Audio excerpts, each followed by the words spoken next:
کھڑا ہوں اور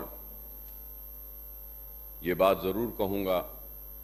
کہ مجلس اتحاد المسلمین اپنے احیا سے لے کر آج تک ملک کی ترقی و خوشحالی میں اور ریاست کی ترقی و خوشحالی کے لیے اپنے مؤثر نمائندگی کو پیش کرتی رہی،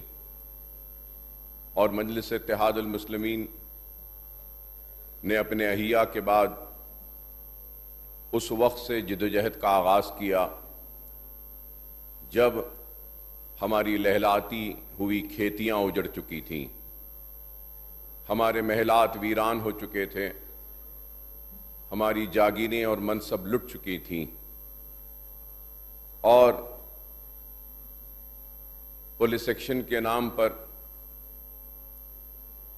کئی لوگوں کا قتل عام ہوا۔ خوف اور مایوسی کا یہ عالم تھا کہ لوگ گاؤں کو چھوڑ کر شہر کا رخ کر رہے تھے، بولیوں میں پانی کم تھا، تیرتی ہوئی لاشیں زیادہ تھیں۔ تو ایسے ان حالات میں اپنی جدوجہد کا آغاز کیا، اور مجلس اتحاد المسلمین ہر وقت یہی کوشش کرتی رہی کہ پچھڑے ہوئے طبقات، کمزور طبقات اور بالخصوص مسلمان جو زندگی کے ہر شعبے میں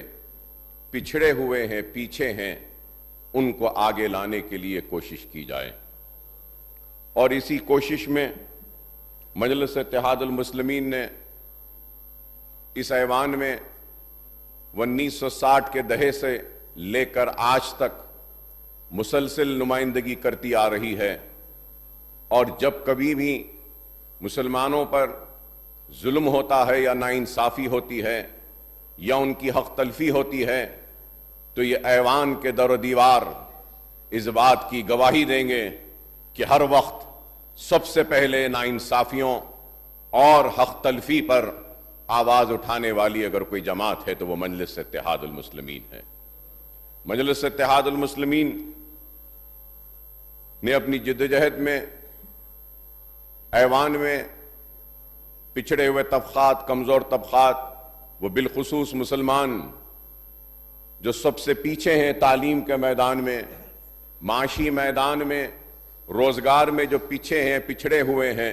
ان کو آگے لانے کی ایک بھرپور کوشش کی۔ اور اس کوشش کو لوگوں نے کبھی فرقہ پرستی کا نام دیا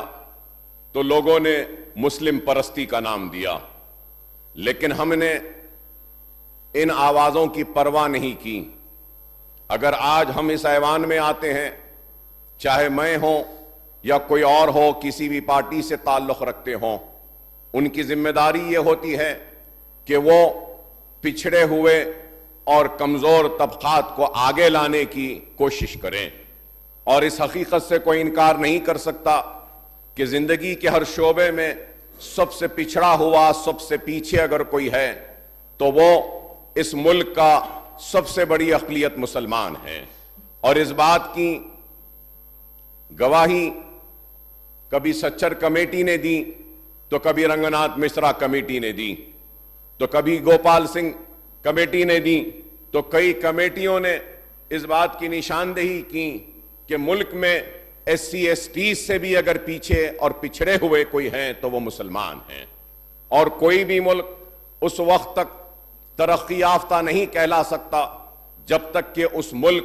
اور اس ریاست میں رہنے بسنے والے ہر شہری کو اس بات کا احساس نہ ہو کہ وہ اس ملک و ریاست کی ترقی کا حصہ دار ہے۔ ہندوستان میں آج مسلمان کو دوسرے درجے کے شہری بنانے کی ایک کوشش کی جا رہی ہے، اور مجلس اتحاد المسلمین کو مسلم پرست یا فرقہ پرست کہا جا رہا ہے۔ میں بے شک یہاں کھڑا ہوں تو بحیثیت ایک ہندوستانی مسلمان کی حیثیت سے کھڑا ہوں، اور میں یہاں کھڑا ہوں تو تلنگانہ کی ترقی و خوشحالی کی ایک فکر لے کر، ایک خواب کو لے کر یہاں کھڑا ہوں، اور اگر میں یہاں کھڑا ہوں تو یہ فکر، یہ خواب اور اس کوشش کو آگے بڑھانے کے لیے کھڑا ہوں کہ مسلمانوں کی کمزوری کو دور کروں اور ان کو بھی آگے بڑھاؤں تاکہ وہ یہ محسوس کر سکیں کہ ہاں ہم اس ملک کے دوسرے درجے کے شہری نہیں، ہم بھی اس ملک کے برابر کے حصے دار ہیں اور اس ریاست کی خوشحالی میں ہم کو بھی حصہ ملے گا، اس ریاست اور ملک کی ترقی میں ہم کو بھی حصے دار بنایا جائے گا۔ اور میں یہ بات بھی کہوں گا کہ کسی بھی ملک اور ریاست کی ترقی اور خوشحالی کے لیے وہاں امن کی برقراری ضروری ہے، اور میں یہ بات بھی کہوں گا